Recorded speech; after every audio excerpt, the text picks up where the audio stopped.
guys, how you doing? It's me Sam, welcome back to another video, and today it's my great pleasure to bring you an interview with one of my favourite guitar players and a good friend of mine, Mr. Richie Faulkner. How you doing, Richie? Master Samwise, thanks for having me. It's a pleasure to be here. Thanks for taking the time to put these questions together. Killer shirt, by the way. Awesome. So I've got 5 questions for you today, Richie, and the first one is, if you were having a dinner party and you could have 3 guitar players come join you, living or dead, who would you pick and why would you pick those guys and what would you cook them? That's a really great question, although that is 3 questions in one, I hasten to add. I think if I could invite any guitar player, living or dead, to a dinner party, I think it would be Jimi Hendrix. Purely, I'd love to pick Jimmy's brain about where he comes from musically, what inspires him as a guitar player and a songwriter. Because, to me, I had no idea. Obviously, he came from the blues, but to me, that musical influence, I'm not sure where that came from. What took it from the blues to something else. So I'd love Jimmy to come. Phil Campbell from Motorhead. I always have a good time with Phil Campbell from Motorhead. He's a friend of mine. He's from the UK. He's from Wales, and I always seem to have a good time with Phil. He's a lovely, lovely guy. We've toured a couple of times with Motorhead in the past, both in Europe and in South America. And I love Phil. Always have a good time. And the third guy, third person I'd like to invite is probably KK Downing.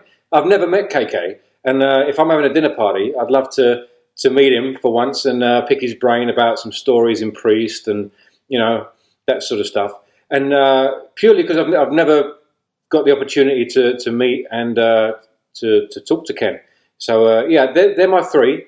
I think I'll do a nice barbecue with like hamburgers and sausages and corn on the cobs and stuff like that, because I like a nice grill, lots of meat, and hopefully I won't burn the sausages. So great question, man. Awesome. So my second question for you is, when you're out on the road, is there something that you always take with you?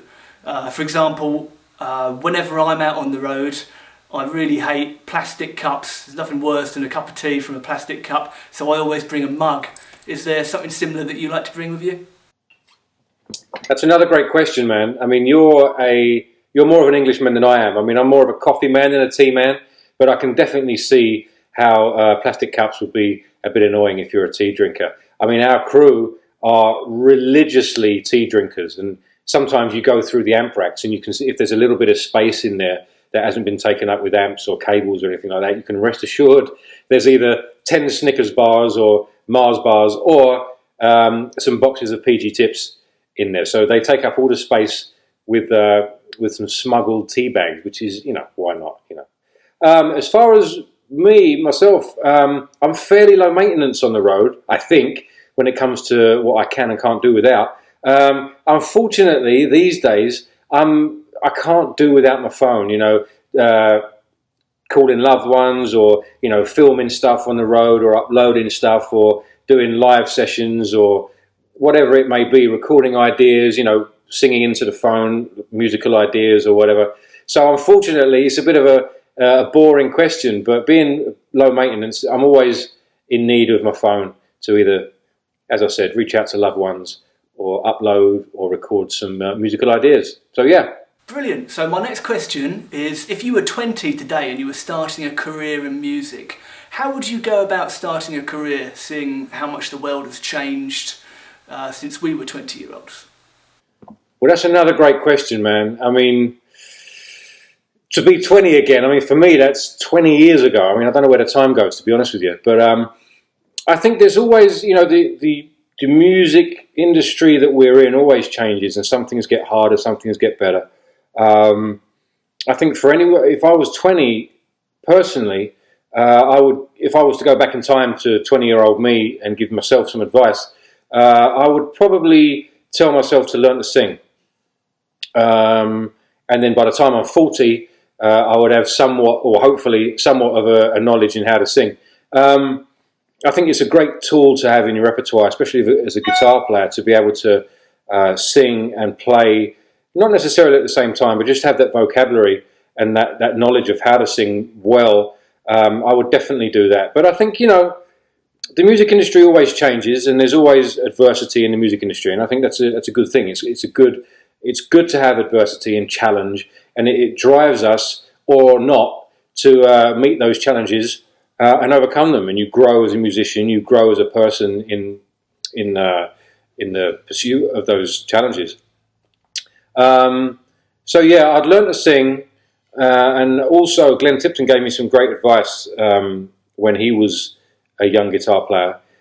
He realised that he was trying to play some Rory Gallagher stuff, and it didn't sound like Rory Gallagher. What he realised was it sounded like Glenn Tipton, and he realised that was the value in what he had, and his unique style didn't sound like Rory Gallagher, but if he could tap into that was what would really be valuable, and that's what he harnessed, and as we know, became one of the heavy metal greats as we know today. So that's two things. I'd learn to sing and learn to recognise what my unique quality was, even if it was something that I didn't necessarily strive to attain or like. I didn't like the way it sounded. If I could recognise it as something unique, to harness that and really use that as my stamp. Because it's taken me, I'm 40 years old now, and I'm still looking for that unique quality, So I'd definitely tell 20-year-old me those two things. Great. So I know that you're a big Dave Murray fan, you're a big Michael Schenker fan, and a big Randy Rhoads fan. Can you tell me one thing that you've taken away from each of those players? I'll tell you what, man. You could be a journalist, man. You're asking better questions than probably 75% of interviews that I've ever been in. No, but seriously, yeah, they're three big influences of mine, especially Dave Murray and Michael Schenker. They're two of my top 5 influential guitar players. I mean, they're 2 of 5 of the guitar players that really influenced the way I play. Randy, less so, but no less important in terms of guitar landscape. I mean, Brian May, Randy Rhoads, Dave Gilmour, all of those guys were influential, but Dave Murray and Michael Schenker even more so. I think for Michael Schenker, I would say every single thing about the guys playing: technique, feel, phrasing, note choice, vibrato, sound, songwriting, everything about it. Michael Schenker done a tour with us a couple of years ago in the UK. He opened up for Priest, and I watched him every night from behind his Marshall stacks, and he had these beautiful 50-watt Marshalls. And I watched him every night from 20 feet away from behind him in the spotlight. It was magical, and just the education from that guy's playing. Again, everything: technique, note choice, speed when he needs it, but not all the time. It's more about melody and note choice and phrasing. It's one of those things that I always strive to attain, and I have to kind of, as I get older, slow myself down. Being a young whippersnapper, it was all about speed. And as I've got older, I've seemed to connect with more people the more I slow it down and speak more through the melody and note choice of what I'm playing. And he's always someone that I go back to for that lesson. If I ever find myself shredding or trying to play fast to impress, it's not necessarily about that. And in most cases, it's absolutely not about that. If you think about all the guitar players that we know and that are massive around the world, David Gilmour / Michael Schenker, all those guys, it's melody and note choice and phrasing, not necessarily speed, So that's I take everything from Michael Schenker. Everything that you need to learn, you can learn, in my opinion, from that guy. About hard rock and heavy metal guitar, you can learn from that guy. Dave Murray, I always thought his style was really kind of bubbly and sweet sounding and kind of spontaneous sounding. I know if you watch Dave Murray live, he plays things differently from tour to tour or gig to gig, as some of us do. But it was always, again, note choice, melody. It's the same things, really. Note choice and melody. That bubbly, sweet sound of Dave Murray, the note choice, and also the vibrato as well. So Dave Murray's got a quicker vibrato than Michael. Instantly recognisable. I always say it's like finger tone. We've all got our own finger tone, hopefully. If I picked up your rig, or if Brian May came and picked up our rigs, he's going to sound like Brian May because of his finger tone. And it's literally the fingerprint of the guitar player on the neck, which makes their own fingerprint sonically. You know, I'm a firm believer in that. If Brian May played my rig, he wouldn't sound like me at all. You know, and if I played Brian May's rig, I wouldn't sound like Brian May in a million years. You know, so it's that finger tone, that vibrato. As I'm sure you're aware, you've got a beautiful vibrato as well. Totally respect that. You've got great vibrato. And there's a few, you know, players that we know that have commented on your vibrato.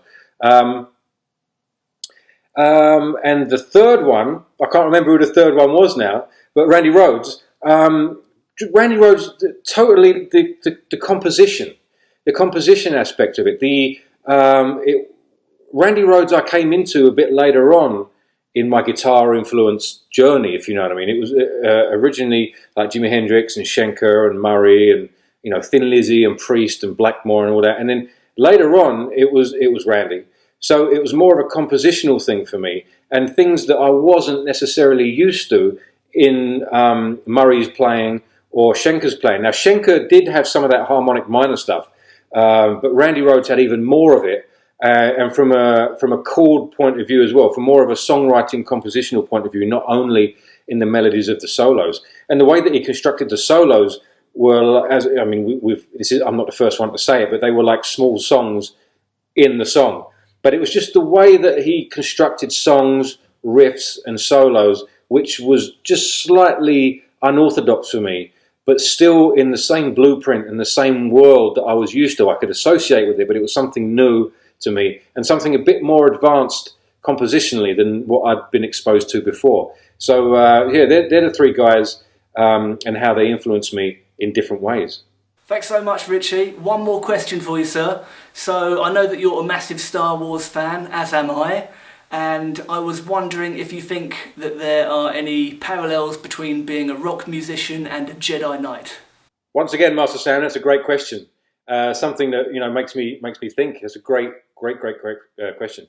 I think there are parallels in some ways. I think being part of Priest, there is a duty to fly the flag for not only Priest and heavy metal, but British heavy metal. You know, and Jedi were always upholders of the peace, and they took their message to the far reaches of the galaxy and the Outer Rim. So I think in that respect, there are definitely some parallels. I don't think Jedi party as hard as rock musicians, or rock musicians are allegedly said to party. But you know what I mean? I think there's definitely that kind of spreading the message and doing what's true and honest and putting yourself into your own lightsaber. I mean, guitar style.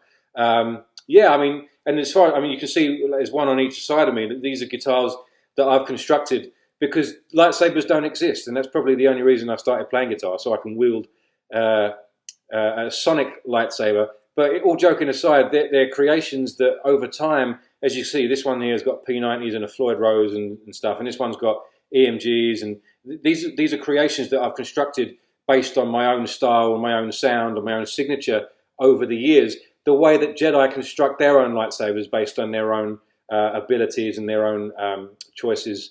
So yeah, I think it's a great question, and without a doubt. And as far as if I'd be a Jedi or Sith or a Grey Jedi, I think I'd probably be a Grey Jedi, somewhere in the middle that can bend the rules slightly. You know what I mean? But yeah, great question, man. And I think you're a fine young Padawan yourself, and you'll make a great Jedi Knight one day. Amazing. Thanks so much, Richie. I really appreciate your time. I hope you're doing well. Stay safe out there, and we'll see you soon. Cheers. It's an absolute pleasure, man. It's been a blast. Some great questions. Really giving me something to think about rather than the usual questions we get sometimes, as you well know. So yeah, stay safe yourself. Look after yourselves, and hopefully see you on the road sometime soon. Take care, man. Bye-bye now.